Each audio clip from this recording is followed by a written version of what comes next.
Ek's 'n paapgooier, ek's 'n man wat kan. Ek's die burgemeester van Bronkhorstspruitdam. Ek het lank gewag dat die seisoen moet draai, dat die karp weer loop hier by Bronkhorstpaai. Maar die pawers en die krappe bly my aas afhou.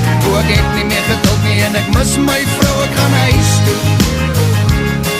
Nou die beste dinge hier by Bronkhorstspruitbaai is slalom ski en lekker vleisbraai. Maar die reël by die waters, as die son gaan sak, moet jy joep stil bly, want as 'n vis dalk hak,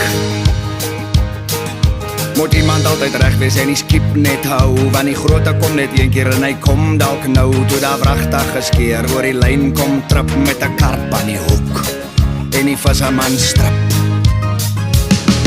Ek's 'n paapgooier, ek's 'n man wat kan. Ek's die burgemeester van Bronkhorstspruitdam. Ek het lank gewag dat die seisoen moet draai, dat die karp weer loop hier by Bronkhorstpaai. Maar die pawers en die krappe bly my aas. Sal julle op hoogte hou. Nogal 'n mooi dam, as julle kan sien. Julle daar is 'n mooi dammetjie. Dis die visserman. Visserman. Hy man wil nie kyk nie, hy's bang vir die kamera. Ek weet nie wat maak ek vir hom nie.